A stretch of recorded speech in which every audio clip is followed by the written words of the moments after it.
WCB Podcast, your source for all things Chicago Blackhawks and everything hockey. With your host, Jerome and Tanner. Let's do it. Jerome and Tanner. All right, it's another edition of the WCB Podcast. It's Jerome. It's Tanner. What's up, bud? Fucking can't handle the frenzy. The free agent frenzy. Oh my God, it's just so many free agents. As I was pitching for the episode title, worst July 1st ever. It's probably because it's Canada today. Yeah. Shit, Canada. I don't know why the 51st state gets their own special holiday. It's just so funny because, like, I have nothing against Canada, but since, like, fucking Donald Trump started beefing with Canada, I just think it's absolutely hilarious to shit on him a little bit harder. It's like, I love Canada, but also, like, fuck you guys. Like, try and win a cup. I like Molson. I like all-dressed chips. And I like Connor Bedard. Yeah. Everything else, fuck Canada. Just Connor McDavid next year. Big fan. Yeah. Until he's in the Blackhawk uniform, fuck him too. But oh, jeez. All right, so before we get going into this, if you're watching this on YouTube, make sure you subscribe to the channel, like the video if you have not already done so. Think we're gonna have some good content over the next season, because after the draft this past week and the opening of free agency and really seeing how this team is going to be built, this is going to be an interesting season for Blackhawks hockey. It's going to be a lot of make or break, I think, for a lot of people, especially like our prospects. And I think you'll slowly start seeing KD's leash get a little bit tighter and shorter at the end of this season going into next year. You don't think so? You don't think next year they'll be like, all right, you got to start producing? I mean, it was pretty much already said, like, back in 22 that it was going to be closer to like a 5-year plus plan. And currently we're in year 3, really.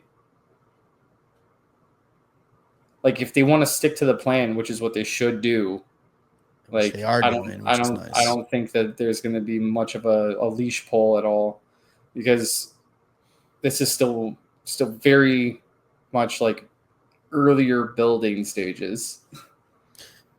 Yeah, you say that, and I do agree with you. But if you read every other Hawks fan, I don't give a shit about what they have to say. Yeah, you would think that it was the end of the world, do or die. They don't win the cup this year. This team's done. So, but before we get into talking a little bit about the free agency and all that, let's recap the draft. I just want to mention in my NHL 25 Blackhawks, we were back in the playoffs at this point, and I don't understand. It's not that hard to do. Dude, all you got to do is sign all the biggest free agents, trade for the first overall pick, and then bingo bango, you're back in the playoffs. It's easy as that.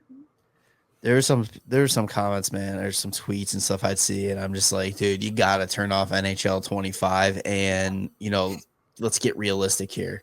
I was joking with you. I mean, you were coming in talking like, oh, the guy from Florida, and you're like, yeah, we'll take Rodriguez and we'll get this guy too, and help with the cap situation, all that. And I'm like, dude, that is total NHL 25 thinking. But that's very much like a Brian Bickle, Tara Vinen kind of deal. Like, you're so strapped to the cap that you have to attach a good prospect to a bad contract.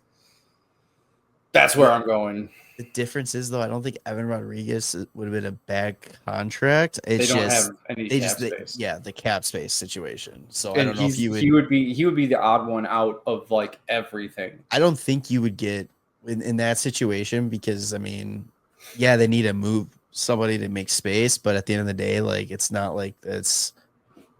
We're like, okay, Bickle is fucking us. We need to move on from him. It's like, hey man, you want to pretend you're hurt and we put you on LTIR like Vegas style, or? Oh yeah. But all right, let's talk draft. The draft went down last weekend.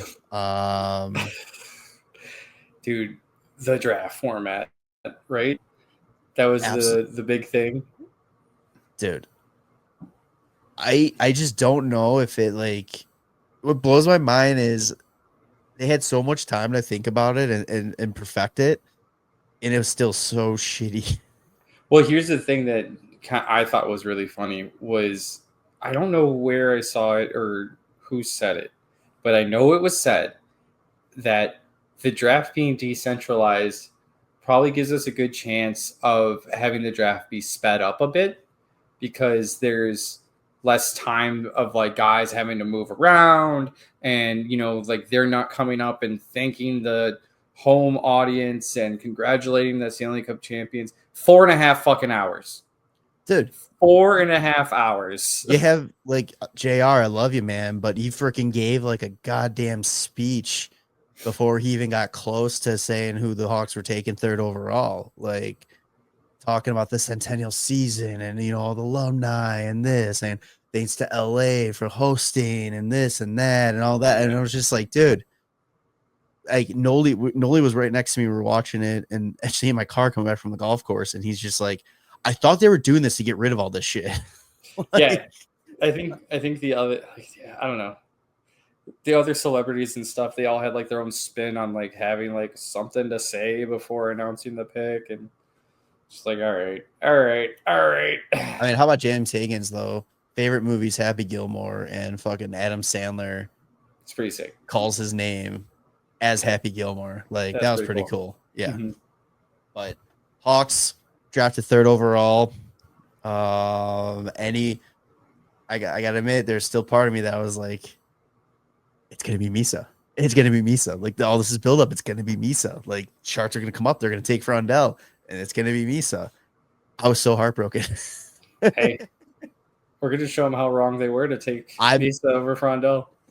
I should say I was heartbroken in the moment, but like the more I see, like even more I read, I think I said it to you today that it's like it's so funny. Like you see all these reports on these players, but then it's like how much more comes out after the draft, and it's like Frondell is just holy shit. Can we get him over there this year? Yeah, it's the same as how I felt about Levchinov. As soon as we drafted him, you hear about all the things that he says, and it's just like. Like you mentioned before, like a lot, like last year at this time, like I'm pretty sure we got ourselves our own little Brizgalov. Yeah. And it's like, dude, yeah, Frondell, like hearing his like post draft interview where he's getting asked like the dumbest fucking questions. Like the one guy that asked him like, how does it feel to know that like hockey is going to be your job? He's been playing in the fucking professional league in Sweden. Yeah, he's already playing professional hockey. He's already playing. It's already his job, and they're like, he's like, I've been playing against men already. Like, I'll be fine. Like, yeah. And then you've been compared to like the Alexander Barkov. Would you say that you're pretty much like the Blackhawks Alexander Barkov? He goes, yeah. That was it. I was like, dude, no explanation. Fuck yeah, that's great. But like. Yeah, and then it's like you start to see like the character of these kids too, and like he stuck around that entire first round. Yep. And was congratulating other Blackhawk picks. They made 2 more selections the way it went on. Congratulating, talking with other people in the draft, like let's just be in there showing support. Which is I'm like that's just fucking awesome. Like that's the kind of people you want a part of your organization. Yeah, absolutely. And then I do love the quote that you had found where. They during the Blackhawk interview, they had asked him if he was a winger or a center. Oh yeah, and he just said whichever one Connor isn't. Yeah, it's like, oh, dude, this kid's got it. He's got it fucking down. Dude, when I heard that, I'm like, I'm ready to run through a brick fucking wall for this kid. Like, it's so good. And any doubt like goes off, and like just the comparison. Like, I mean, people are hyping him up. And they're just not like a lot of people are questioning why he could have been seen as a top pick too in this draft, like a number 1 pick. Yeah. Like that's the skill level and potential that he has already. And any Hawk fan who's not happy about that, like I don't know what to tell you at this point. Like you're just alive to be miserable and unhappy with no matter what this team does, because it's like what like you hear all these positives and all this, like, and I'm sure there's negatives out there that I can't think of right now, or like things he needs to work on, which any kid does. He's fucking 17, 18 years old. Like you're gonna have that. It was like his inconsistency was like the thing people were pointing out. But I remember recently seeing that the way that he's utilized on his team, his actual Swedish team that he plays on with like Marcus Kruger, it was basically him and Victor Eklund were like the guys that were forechecking. Like they're the ones in the play like every fucking time, and that's how they were successful. And then when he was on his like U20 like Swedish team, he was actually the guy that was staying back and holding up high. So completely changed his game. And like that's why he didn't have the same type of like outcomes and output. And it was just like he was used in a different situation. And so people were just saying, oh, he doesn't have the same stats. Like he must not have like as much compete. And like that's what he said. He was just like, I was just utilized differently and I was just doing what my coaches wanted me to do. And again, that is another like, as much as you want to see like teams, there's got to be give and take from the team and the player. Like you would love to see the team adapt a little bit to the player's skill set, but him showing the willingness to change his game depending on what team he's playing for and what his role is, like at that young of an age, that's huge. Like, I mean, that's a hard thing to teach. Yeah. I think if you watch his highlights too, like the kid he can fucking rip. He can rip so hard. And then he's got smooth hands. He just looks good. I'm so excited. And I got really excited too when another part of his interview was him mentioning that he's trying to make the team this year. Like it's not like he is the type of player that's like, I know I need another year to like get better. He's like, no, I'm pushing to make the team this year. And he goes, even if it doesn't work, I'll go back over to my team in Sweden, have a good season and come back. And it's like, fuck yeah, dude. Yeah, that's awesome. That is the mindset you want. And can they do like the 10 game rule for him? How does that work? I don't know. I don't know off the top of my head when it comes to European players. I think if he actually signs a contract, he could have like a European clause to like go back to Europe if he's not playing. Does it burn though automatically? I think it does because I think it's only for like AHL and CHL leagues. Gotcha. I can't remember though. Yeah. Other guys in the draft though, believe it or not, Anton Frondell is technically one of the smaller players that we drafted. Dude, I was just pulling up all the guys to show because I'm gonna let you hit the names and I will hit their heights. So Václav Nestrashil, who we got 25th overall. He is 6'6", 185 pounds right now, according to Hockey Reference. 185 pounds? Yeah. I think, yeah, okay. I guess he is 185 pounds. That's funny because I think is the lightest player that we drafted then too. Frondell's 6'2", 204. Yep. And then Mason West, we traded up for, again, from Carolina, like we did last year. And so we picked him at 29th overall. And he is 6'7", 218. Jesus. And this is the one player that Tanner was talking about earlier that is like, oh, maybe it's another AJ spell C, situation. Like he's a 2A athlete. He's a QB already. He's getting D1 offers to play football. He's already committed to Michigan State to play hockey. Yep. He's already said though too. There was an thing in the Tribune him talking like I think it was day one at development camp that he said that this year he's really hoping to try to win a state football championship for his high school. And once that season's over, he is 100% in on hockey. And just goal is just to get better at hockey. So I think he's finishing the year out with the Fargo Force in the USHL after his football season, and then Michigan State next year. So solid. Hawks didn't have a second round pick because they took both of those picks that they had in order to move up into the first round for that Mason West pick, which I heard that LA was pissed because they wanted to get him at 31. No shit. Yeah. Good. Yeah. So that's good.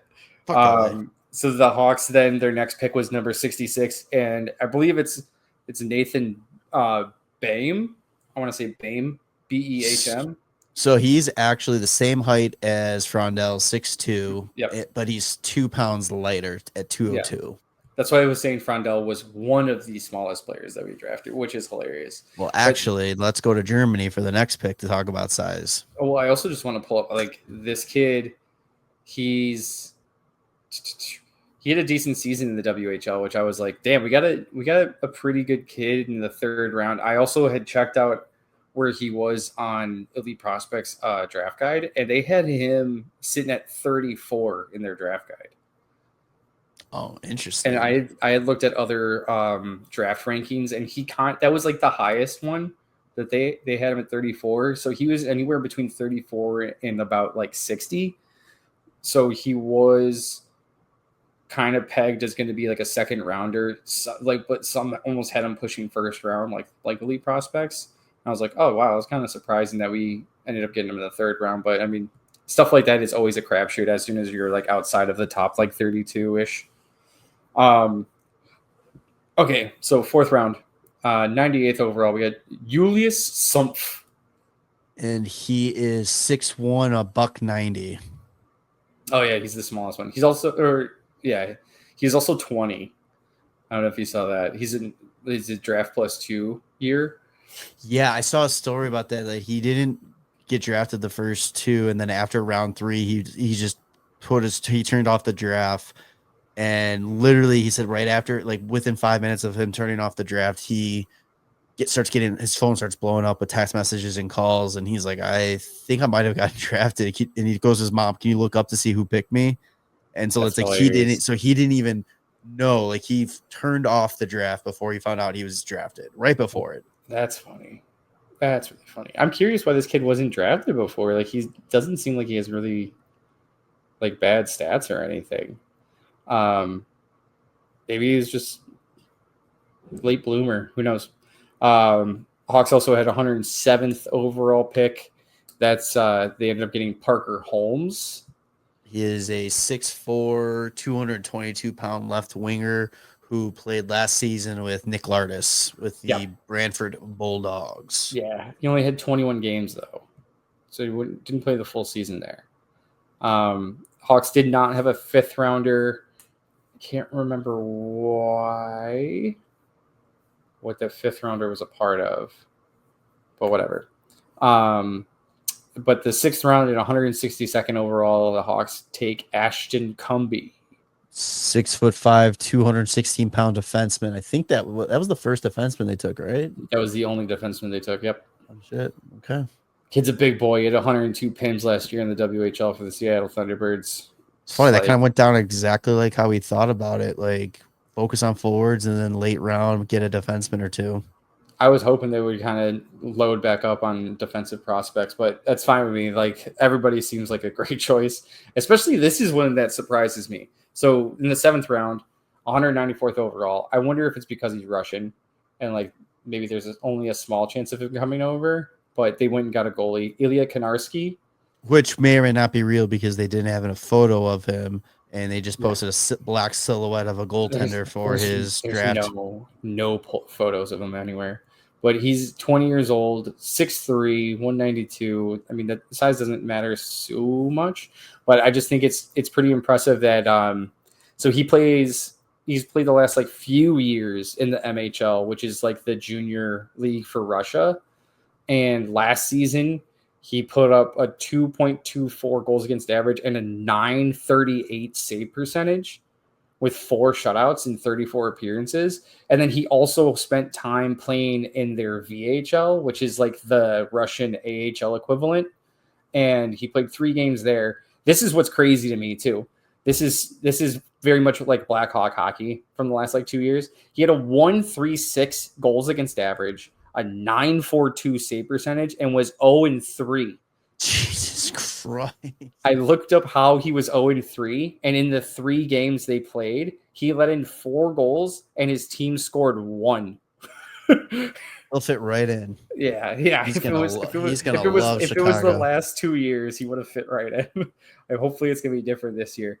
But even not just that, but like last year on his MHL team, he had a 227 goals against average and a 931 save percentage in 22 games. So like he's put up really good numbers the last 2 years. And even in his first draft eligible season, he had a 3.59 goals against average and a 9.19 save percentage, which is crazy. Having a 9.19 save percentage, and his record was 4-19. So his team cannot fucking score. But yeah, it's the kid. The kid's pretty got some good stats, man. Like that's kind of good. I'm really. You know what we need? It'd be insane if he just ends up coming over at some point. We're like, oh yeah, we got this guy for a 7th round pick, and now he's like a fucking all-star. That'd be nice. I'm just trying to pull up like different sites just to see what their draft ranking was, like grading for everybody. What would you grade the Blackhawks draft class? I mean, I'm super biased, so I'm gonna say A+. Because, well, like, that's what I was saying. Like before the Hawks even did the draft, I was like, I really hope they draft like big fucking wingers, big forwards. Like we got enough skill guys, got enough speed. Like we need some big bodies. In the first round, they fucking average like 6'3.5", 6'4", 6'3.5", and they're all over 200. Or I guess Nestor Schill is 185. I was gonna say, damn, they're like all over 200. But even the rest of the guys they drafted, I feel like a lot of the kids that you see that are 6'2" and taller at this time, they're still like 170 pounds. But all the guys that the Hawks drafted, all these kids are sitting at like 200 or more. Yeah, and it's just like these kids are already filled the fuck out. It's like holy shit. Which is exactly what we talked about we need. Like we have the skill, we have the speed. Now we need guys that are able to just protect those guys and aren't afraid to throw their body around, muck it up in the corners, be a presence in front of the net. I mean, I don't know how you don't see at least an A for this class. And I know there's going to be that bias because I'm looking at a couple. ESPN has them as a B+. Why? But why? Like, what's the reasoning behind a B+? The Score has them as a B. Is it just based purely off of like other teams drafting? Because like the Islanders like smoked it. Oh yeah, the Islanders killed it. But like if you're just basing the Hawks rating off of the fact that the Islanders had like such a good rating, then that's kind of the HockeyWriters.com A- for the Hawks. Like if I'm just rating the Hawks purely off of what they did and not based off of what other teams had done, I'm telling you, the Hawks got a fucking A. No, 100%. Yeah, I agree with you. I think KD goes out and gets another 3rd first-round pick for the 3 out of the 4 years he's drafted. We said it was 11 first-round picks in the first 4 years. Yep, and like this team's one of them was 2 picks. Yeah, he's setting this team up for so much that it can do. And that's going to kind of like bleed into like the whole free agency plan. I mean, I don't know if you have any more you want to talk about with the draft. I'm just excited about like the fucking. I love the fact that as soon as the draft is over, like they're in Chicago and they're like doing their meet and greet with like other prospects that the Hawks have drafted, and then of course development camp. Of course, Spellacy and Mason West, the 2 dual sport athletes, are like hitting it off like crazy. Hell yeah, man! Dude, we're gonna have a better football line than the Bears. That's what was said. It was like somebody. I was one post I saw was like, did the Blackhawks just draft a 4,000-yard passer before the Bears ever have? Yeah. But yeah, it's like, and now they're doing their development camp, which the Blackhawks are famous for doing it off non-ice at all. Like they do more activities to kind of build team building and all that kind of stuff. Like was it Vanacker? Yeah. Vanacker was talking today that one of the things that they were doing today was they were building Legos. But it was, I know it's so funny to hear that, but it's like, but what they had to do was you're building it and then someone somewhere else with a walkie-talkie explaining the directions to you. And if you don't get it correct, exactly correct, you lose points and lose time to complete it. So it's like you're really building like trust that your teammates are doing the correct thing for you and being there for you and giving the right information. It's like little stuff like that. There's gonna be plenty of time for on ice stuff.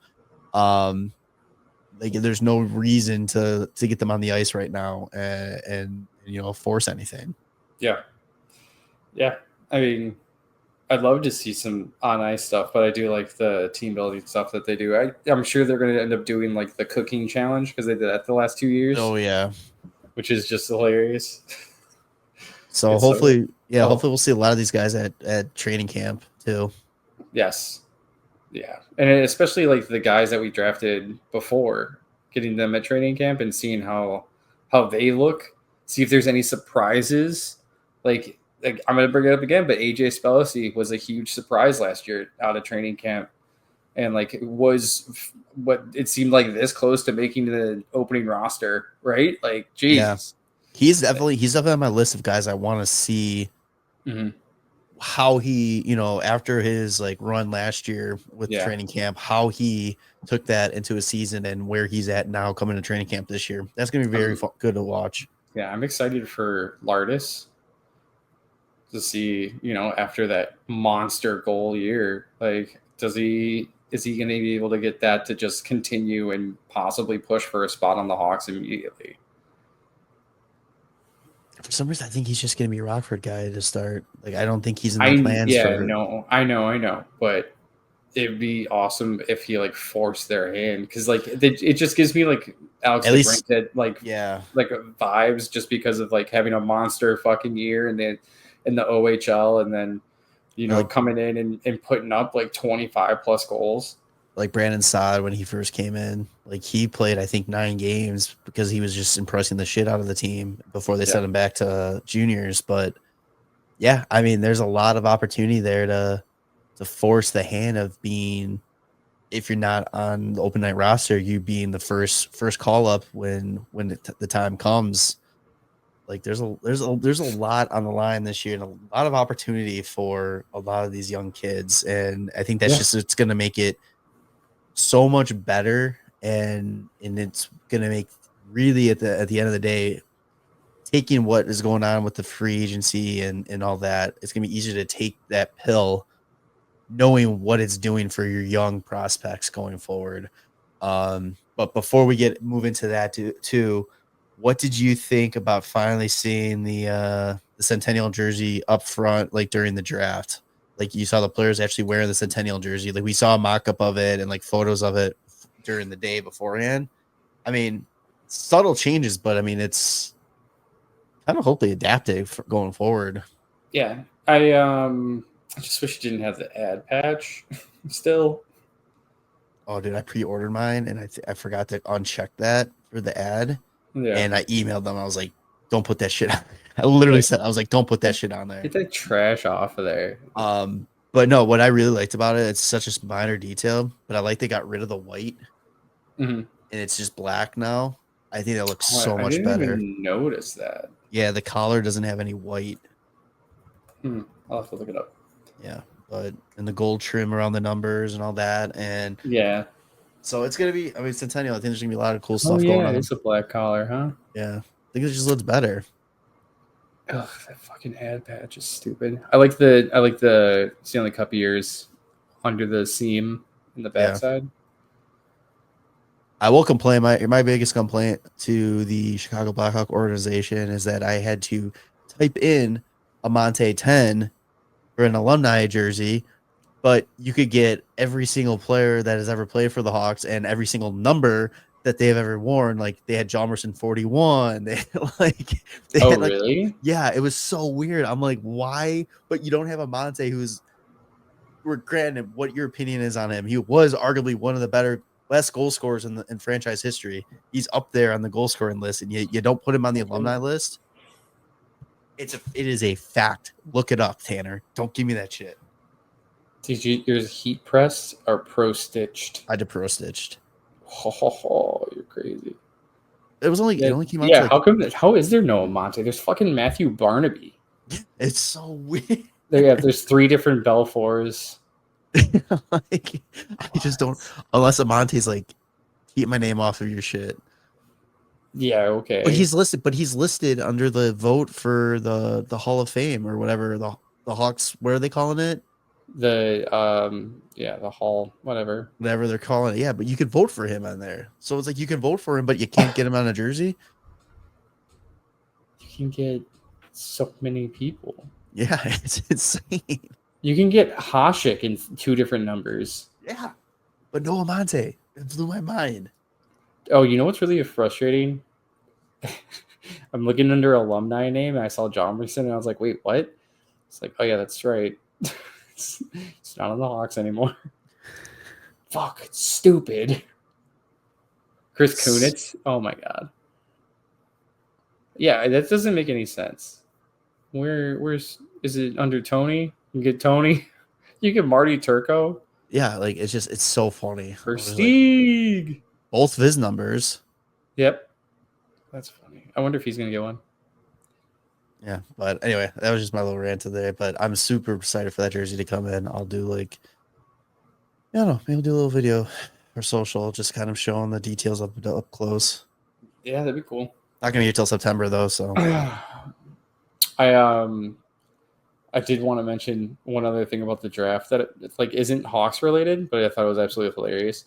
Who was the WWE girl that was making the San Jose picks? Oh, Bailey. Okay, so pick 29, whatever it was, dude. Fucking Ravensburgen. That kid was so awkward. Did she announce that one too? She announced that one, and then they went to do the picture, and he hover handed it, good for him. Really bad, not by her side, and it was not the Keanu Reeves, super smooth, just my arms in my normal spot, and dude, he hover handed it for a good few seconds, and then he kind of didn't know what to do, and then he finally put his hand on her hip, and she just kind of closed her arm to move, keep his hand from going anywhere. I was just what the fuck? I gotta look that up. Holy shit. It was hilarious. I was like, what a fucking weirdo. I was like, of course it's gonna be a goalie that has to be this fucking weird dude. Come on. What would you expect? Anything else? I knew something was gonna happen. That's why I was paying so close attention. That's actually where the internet stopped working. We were just the internet connection at the lake house is just so crappy. So yeah. We were at some point 5 picks behind you. You're texting oh, this team got this, the Blackhawks got this guy, and I was like, okay, well, all right, I'm not gonna keep trying to force refresh this every time to get the connection back going. But yeah, glad glad the Hawks got the guy you wanted at 25. Yeah, me too. I'm hoping that turns out to be something pretty special. He's going, Nestor Show's going to be going to UMass next year, so he's going NCAA route, which is, I just think at this point, so good. It's the way to do it. He just won. What is it? I want to say it's not the Clark, because that's ECHL, isn't it? Yes. It's whatever the USHL Cup is. I can't fucking remember. But yeah, with the Muskegon Lumberjacks. Clark Cup is USHL. Is it USHL? Okay, great. So I was right. Clark Cup. I'm a dumb sometimes. What did you think it was ECHL? I thought it was Clark. It's Kelly Cup for ECHL. Kelly Cup is ECHL, yeah. Okay.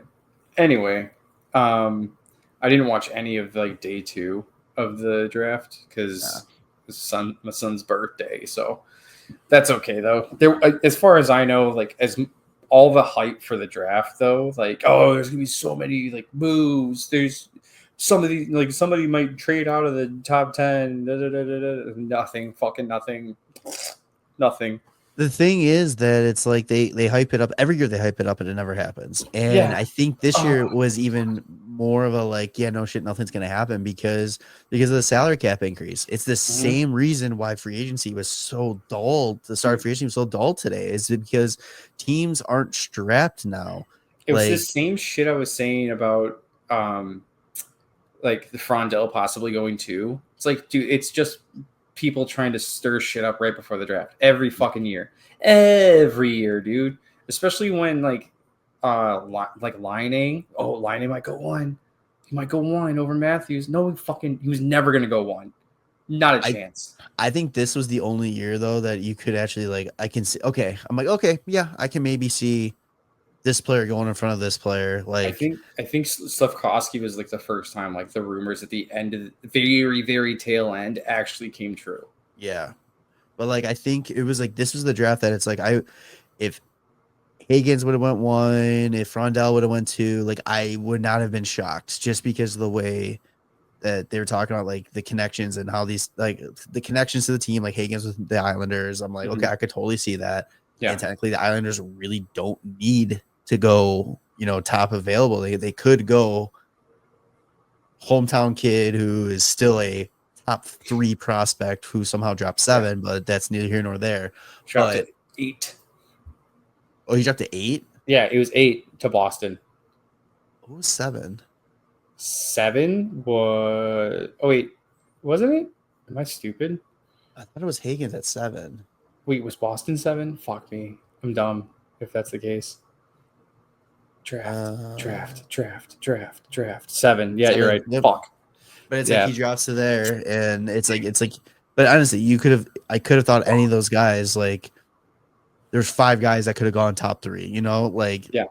But it's like at the end of the day, these teams aren't taking risk.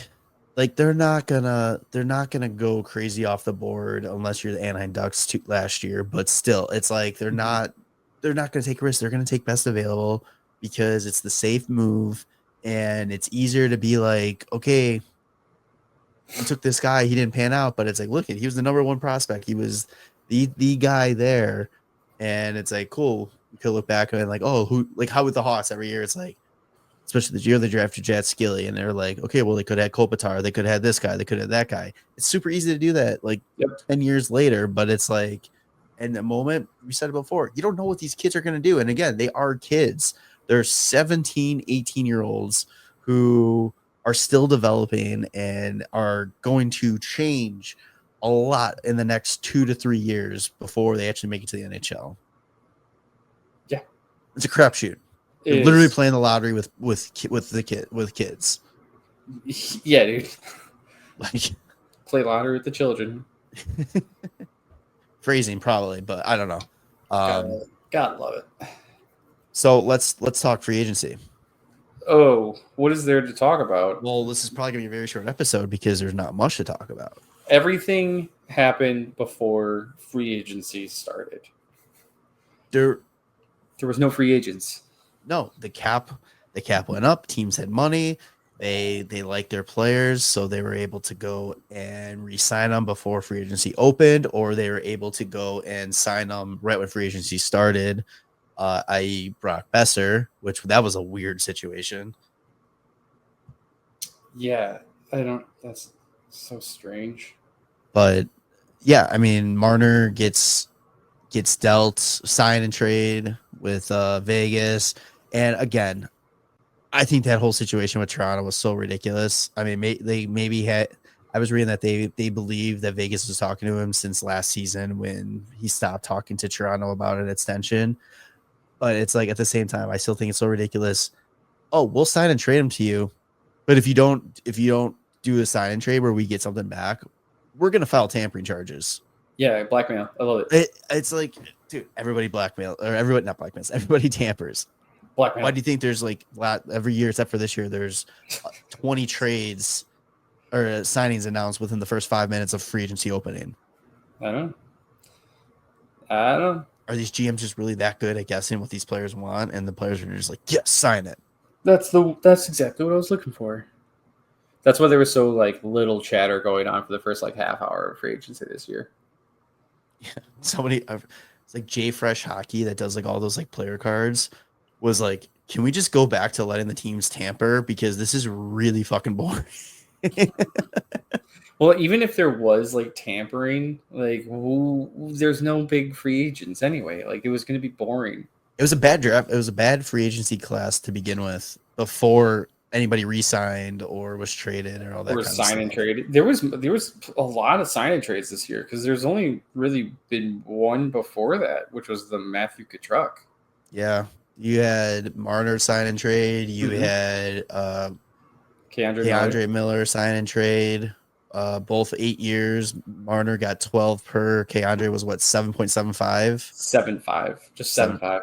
Oh, just 7.5. Yeah, he got the old Gavrikov +1. That's hilarious. New York Rangers. Let's go sign Keandre Miller and for what he's going to be in 5 years, and trade the young Keandre Miller now. Yeah, I don't get what New York's doing. it seems like it was probably just a situation of like time to move on. Maybe Keandre Miller was like, "Yo, get me the fuck out of here! Like this is a mess."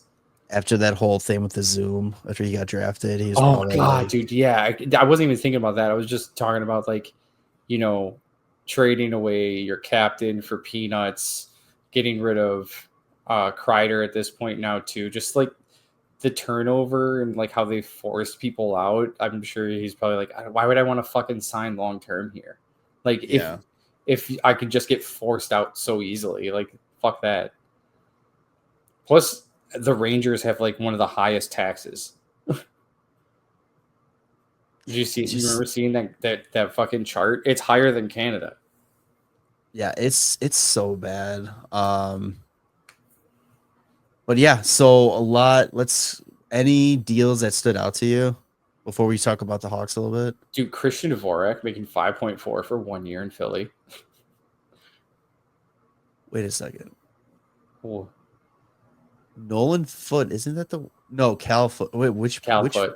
Cal Foot's the one then on trial? Yeah. Okay, never mind. Because I was like, wait a second, Florida just signed No, like him. Okay, I don't think those boys are eligible yet, but be on the lookout.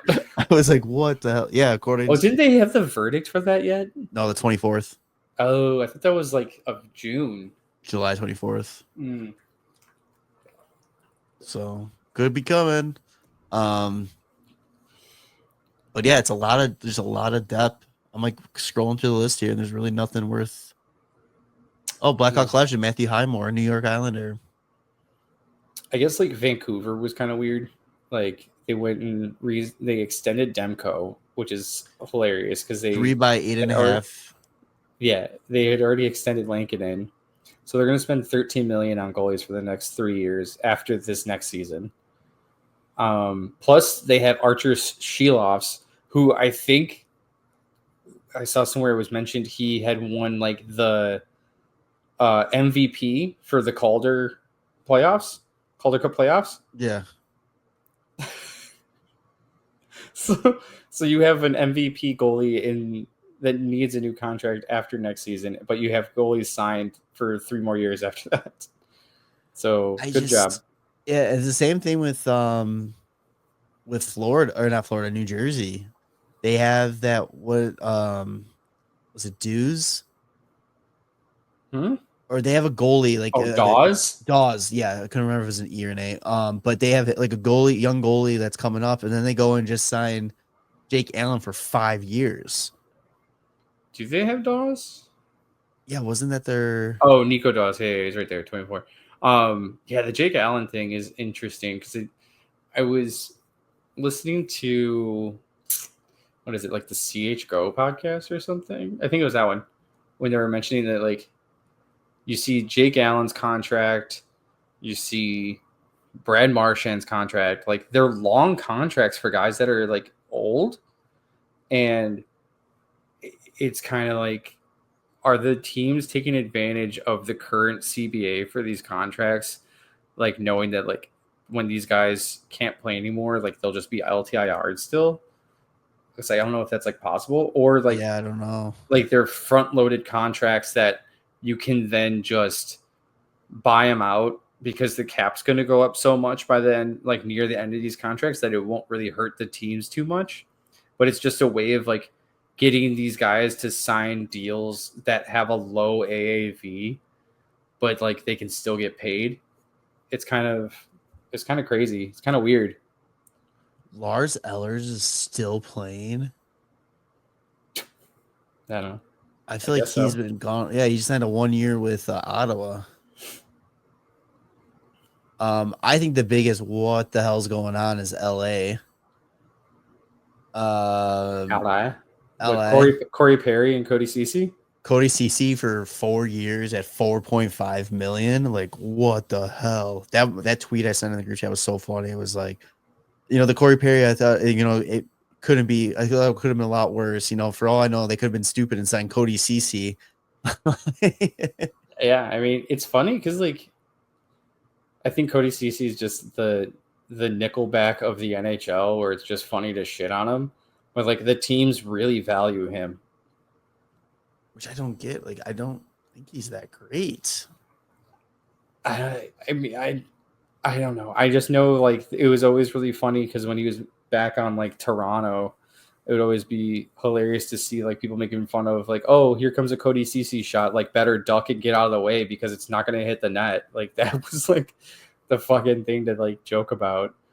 But I guess him just being very defensively responsible and like being able to play the penalty kill and play very well 5-on-5 is like the big thing that teams were looking at. Yeah. One team I'm really interested in this year, with some of the moves they made was Utah. Mm-hmm. They went off on Thursday before the draft, the night before or is it Thursday that the trade, the JJ Peterkin trade, or is that the day of the draft? I think it was the Thursday. I think it was before Thursday. But anyway, they get JJ Peterka for a hell of a lot less than what everybody was. It was the 25th, so it was actually like Tuesday or something. Wednesday. So it was Wednesday night. 25th, 26th, Tuesday. 27th, 28th, 29th. No, 25th was Wednesday. 26th was Thursday. 27th was Friday. 28th. Oh yeah. That's how days work. But they got JJ Peterka for 28th was Saturday. Yeah. I'm fucking so dumb. Oh yeah, okay. They get him for a hell of a lot less. Let's try this for this again. A hell of a lot less than what people were anticipating. I mean, the Hawks were allegedly offering the 3rd overall pick for him. And all it took was, what was it, Shane Doan and... So I got to imagine that like the Hawks... Not Shane Doan, Jesus Christ. Josh Doan. Doan. Michael Kesselring. Yeah. I got to imagine, though, that the Hawks offering the 3rd for Peterka probably also involved other things. You know, not just a 1-for-1 swap like that. Yeah. Because that would have been such an overpay. And I'm glad it didn't happen. I would much rather have Frondell than Peterka. Yeah, I agree with that. But I am excited to see JJ Peterka in Utah. Yeah, it's gonna be, and they're making like they have made a couple nice little signings. Brandon Tanev, 3 years, 2.5. Nate Schmidt, who had a really good playoff run with. I didn't know he signed with them. Yeah, 3 years, 3.5. And Vita Vanacek signed there 1 year, 1.5. So it's like it's not the splash that you were thinking they were gonna make going into this offseason, like they were talking. I think the splash would have happened had there been not options. So many re-signings the day before the free agency opened. But getting JJ, man, that's huge. That's a very solid piece, and I really think that they are on the cusp of being a playoff team. Like, I think they're going to be right in the mix there, at least for a wild card spot. And the Central Division is just getting stronger and harder to play against once again. And they drafted that Caleb Denoye kid too, who's supposed to be like one of the more for sure bets on being the center in the NHL. Yeah, but all right, let's wrap this up with Hawks free agency talk, because we kind of already alluded to it before that people aren't happy. I don't fucking care. But it's worth addressing, because it's like, it's just that my frustration with it is like, it's just showing how impatient this fan base is. Yeah. And it's taking everything in me to not call out the bandwagon fans of the Cup era that joined in when when the Hawks were getting good again and finally winning. And now they haven't been through this yet with a hockey rebuild. And this is the first time they're going through it. And this is a quicker rebuild process this time around for the Hawks than it has been in years past, and for a lot of other teams. For Christ's sakes, look at Buffalo, who's been fucking rebuilding for 20 years. 14. But it's like this team. I mean, even Detroit's been rebuilding for like 9 years. It's like I saw one guy was like, you can't, it's unacceptable to have a team tanking 3 years in a row or rebuilding for 3 years in a row. And it's like, dude, the Blackhawks rebuilt from 2002 all the way up until 2009 when they finally made their big move with Hossa and all that. Like, this shit takes time. And you mentioned it. I don't know if you were recording it when you mentioned it, but KD said that this is going to be between a 3 and a 5 year rebuild. And we are right at that middle part right there. We're just hitting year 3 because technically KD's first year was a teardown to try to fix everything that Stan fucked up. Yep. Because he stepped in for the 2022 draft, had no first round picks, ended up with 3. And then we still had Kane and Taves and kind of tear it down during that year, leading into the Bedard draft. So that's kind of where it starts. And we're basically 2 years off of the Bedard draft. So this is kind of like year number 3, where we're hoping to start seeing some of the guys that he's drafted from 2022, like Nazar and Frenzyless and maybe Korchinski. Like, and here's the thing with Korchinski. If it's not this year, he's not a problem still. Defensemen take longer, especially like a guy that's not going to be like a massive fucking player. Like Renzel's huge. Like he'll be able to hold his own defensively because of just based off of his size. If Korchinski isn't like built yet, like he still might need some time. That doesn't mean he's gonna be a bad player. He can still be a really fucking good and effective player. It's just everybody thinks that if you're gonna be an offensive defenseman, if you're not already like Cale Makar status by like age 20, then you're fucking useless. And it's so dumb. And here's the thing too. Sam Renzel had a hell of a short sample size with the Hawks last year too.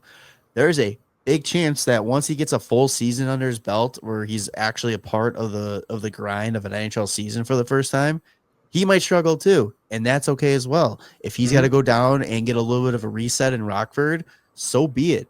That is what this time is for these entry-level players and these entry-level contracts.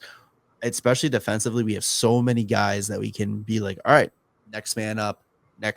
Like we can fill. There's a lot of competition that can happen amongst the young players. And it's nice that we don't have,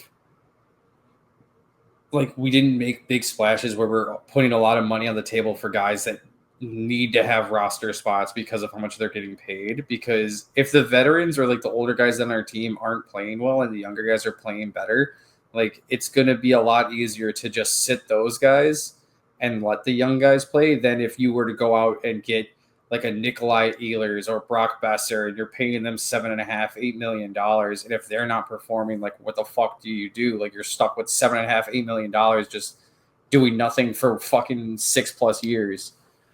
Like people are getting pissed that the Hawks didn't make any like big moves or big signings. And it's like, what do you want to do? Would you rather them hold on to the money, let the kids play and get a feel for what their playing style is and what their strengths are and what we need to address next year, when it's like, it seems like next year is going to be the first time that for sure 1000% losing is not an option. We need to be pushing for not making playoffs, but we need to be a team that is fighting. Yeah. That is fighting and flirting and needs to be taken serious as a team.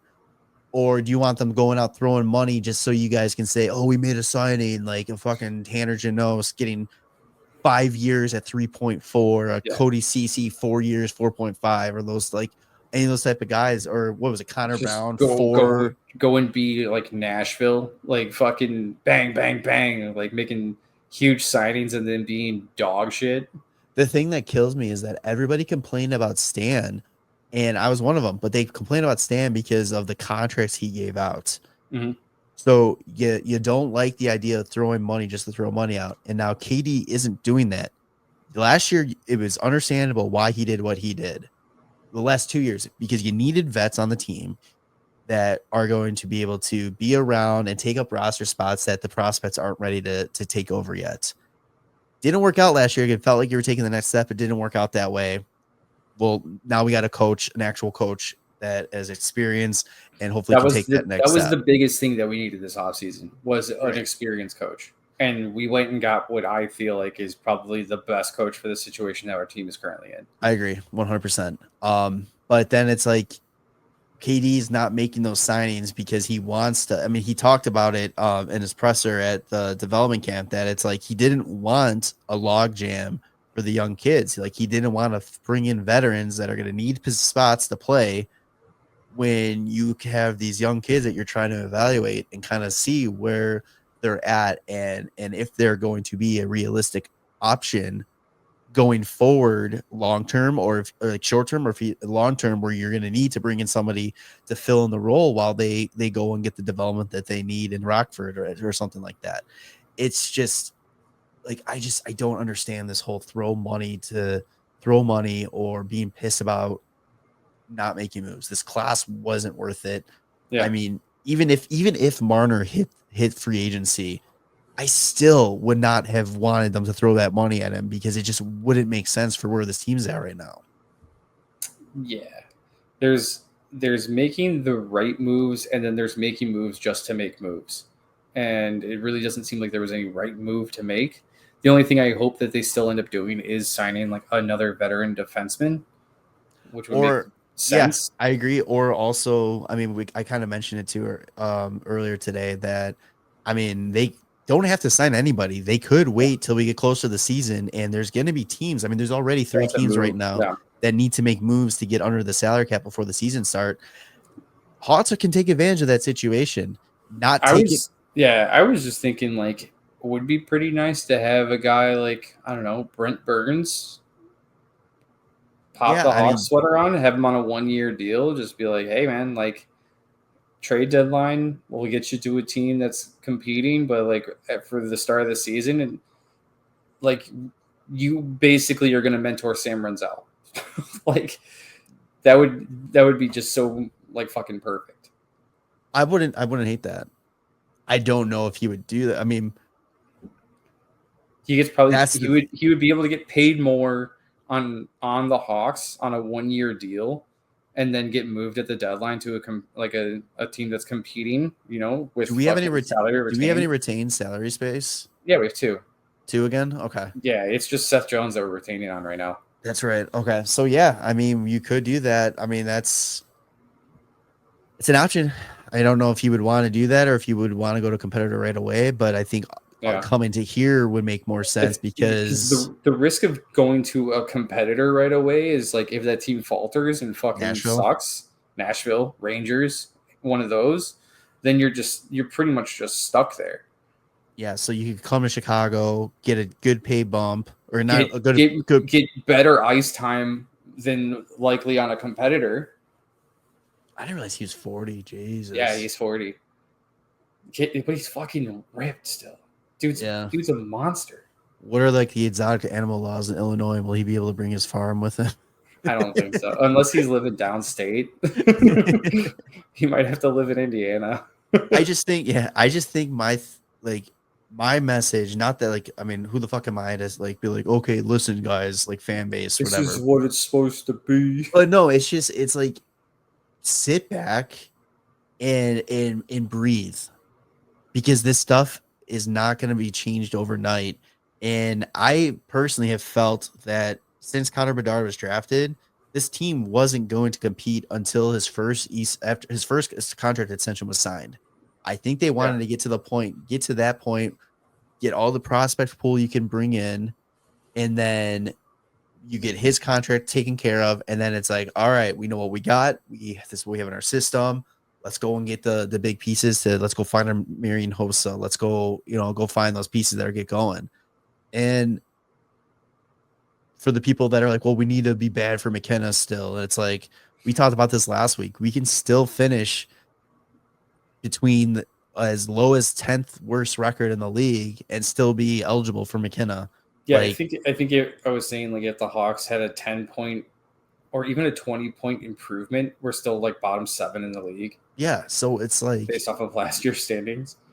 And as great as it would be to have McKenna, if you are cheering for the Hawks to be bad so they have better odds for that, then it's like you got no room to talk about anything else that's going on right you now. just need 3.5%. That's all. Yeah, so it's like it's not the end of the world.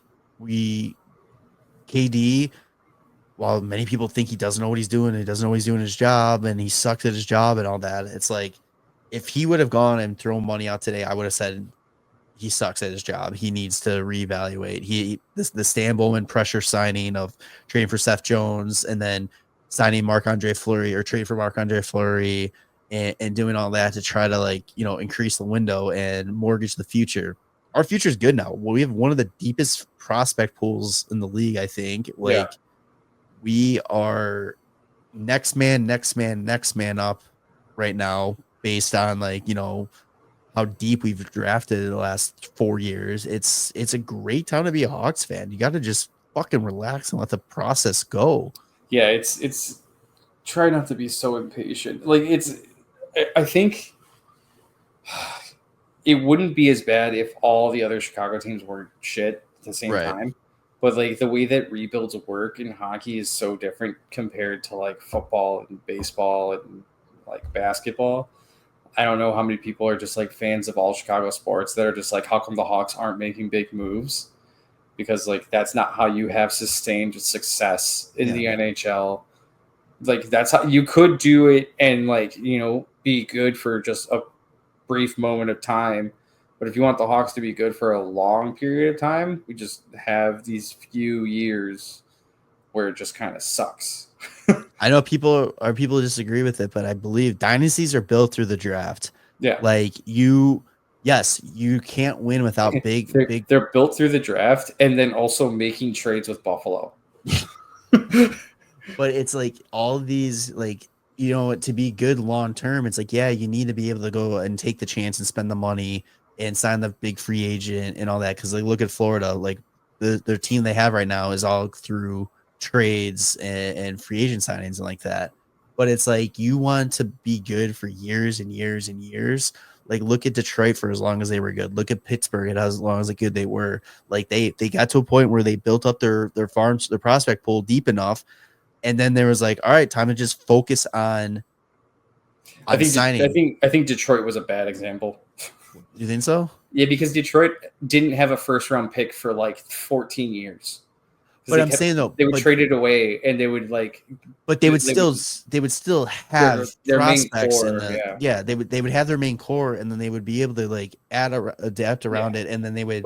But they would nail their pretty much the best example because like they suffered for the early 2000s. The team was almost sold, and then they drafted high with Marc-Andre Fleury, Jordan Staal, Evgeny Malkin, Sidney Crosby, Chris Letang, like the guys that have been with the team and pretty much were all still with the team up until like 6 years ago, just for Marc-Andre Fleury, or I guess Jordan Staal also got traded early on. But like you had your main core, and then Pittsburgh did everything that they could for years with Crosby to just maintain playoff appearances. Yeah. And they had continued playoff success. They mortgaged so much of their future. Right.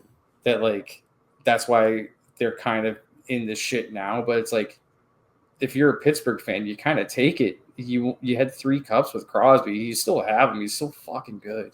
Right.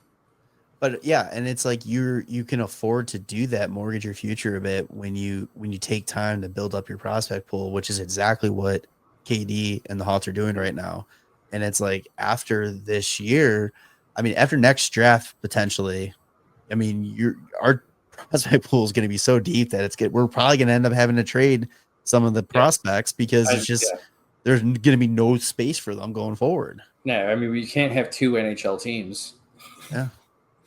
Could you imagine just winning the Calder Cup and the Stanley Cup back to back, like nonstop for 5 years? Yeah, I could because that's how I do it in an NHL 25. You're the problem, man. You are the problem. But yeah, just take it easy. It's why you have to be mad. It's only a game. Why you have to be mad? So Sam Lafferty is a Blackhawk. Shit. Again. Yeah, forgot about that. The big move, which I like. You said good PK unit with him and Dickinson. So I mean, which is hilarious because like at the end of the year without Dickinson, like the PK was still really good with Nazer Teravainen and Mikheyev, and now you're going to add Sam Lafferty and Jason Dickinson. Our special team unit is going to be sick. Yeah. I wonder if that just kind of, because if you have, I mean, you can probably roll 3 lines for the PK, but like really, it would just probably have like Dickinson, Lafferty, Mikheyev, and Teravainen, and then just Nazer just gets power play and even strength. But I guess dude, he was so good on the penalty kill too. It's like, I don't guess you can just keep him out there for that too. I don't know. We have so many players that can do multiple things. It's crazy. It's good. It's good stuff. I don't know. I don't expect the Hawks to do anything else really. They signed that Tonanito guy, but that's more of just like a minor league deal. Like I'm sure he's just playing in Rockford, which is good to have like some vets in Rockford, you know, with all the kids that are going to be playing there. Yeah, you gotta have some experience there. So, but yeah, I still think, you know, veteran defenseman. Katie even came out and said that he was looking to get depth pretty much everywhere and some help in net in just Rockford is like the main goals for now. Which also makes it interesting to see if they need depth in goal in Rockford. What's the plan now? Soderblom gone? No, because you got a qualifying offer. So I'm curious if they're just still looking to find a place to land Brossoit. Like Jake Allen was the biggest free agent goalie that didn't make it really into free agency, and other guys have kind of signed for whatever. So I think Brossoit is maybe an option for some teams. And, you know, if the Hawks are looking to just move him, like you can probably get him for pretty cheap, probably like a 4th or later. Fuck, we'll take future consideration at this point. Yeah. I mean, what teams are looking for a backup? Edmonton? Yeah, dude. Edmonton needs it, but they don't. No, don't worry. They're getting Carter Hart. Don't worry about it. Yeah, they're going to get Carter Hart. I mean, they could get Brossoit. I was going to say earlier too, yeah, the Stan Bowman contract thing, he totally did it again. But the Trent Frederick one gave him a fucking no move clause. Fuck. Yeah. It's the Stan Bowman classic. I just can't fucking it's so goddamn funny. I'm just so glad I can laugh about it now because it's not the Hawks. Yeah. Yeah. I don't know. Brossoit can go play for the Penguins. I don't know. Yeah. That would actually be not too bad. You give the Penguins a backup goalie in Brossoit for Jari. They're not spending a lot on 2 goalies, but then he's on 1 year, and then they could just easily move him at the deadline. They did just trade Nedeljkovic, so yeah, they could use a goalie. Yeah, and a guy that they could possibly get more picks for. See if they just want to be like, hey, you guys want him?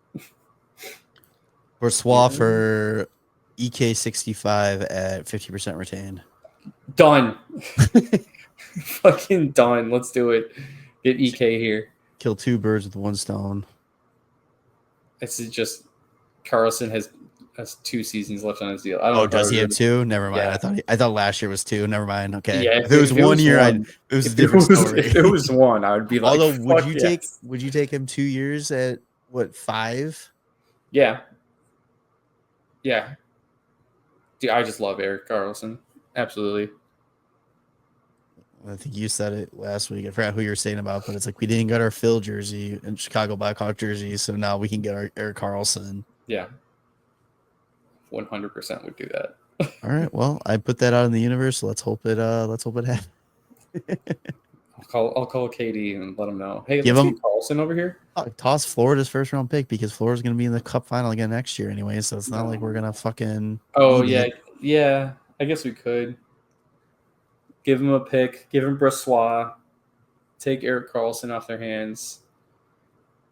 Then we have like our really good vet defenseman. I mean, he'd have to waive his no move, but I mean, would you rather be on the Hawks or would you rather be on Pittsburgh? Probably Pittsburgh. Pittsburgh's going downhill though. Yeah. It's kind of like when he was on San Jose. He had 100+ point season. He was the guy. Take a shot that Chicago can surprise a bunch of teams. Where Pittsburgh is actively the only team that's trying to tank for McKenna. Yep. Yeah. You heard it here first. All right, that's gonna be the part of the thumbnails, EK65 and a Blackhawks jersey. So, all right, we're gonna wrap this one up. Tanner, you are on vacation next week, so yes, we'll not see you. Possibly won't see me either, depending if I can find someone to join and do an episode. There might even be anything to talk about next week. Who knows? Yeah, honestly, with the free agent, I mean, fingers crossed, maybe a little extension for some of the guys. But it doesn't sound like there's a big rush for those. No. So, all right, we'll see you on the next one. Make sure to follow us on your favorite podcast platform, Spotify, Apple Podcasts, the big two. Subscribe to the YouTube channel, social media at WCB Podcast, and we'll see you in 2 weeks, Tanner. What was this one going to be called? Wow, so you're calling me out on it when I've kind of given up on asking you. Yes. I have worst July 1st ever. Oh, I was going to say it should be Frenzyless free agency. I like that better. I had one ready this time. You didn't fucking ask me. Well, you know what? I'll say it again, and then I'll ask you next time you're on, and you're going to be like, I got nothing. I got nothing. Frenzyless. No, Frenzyless. Frenzyless. Yes. Free agency. Fuck yeah. All right. We'll see you on the next one. All right. Later, boys. Bye. Thanks for listening to the WCB Podcast. Be sure to subscribe wherever you heard this podcast. To connect with Jerem and Tanner, check out the boys at WCB Podcast on all social media. We'll see you next time.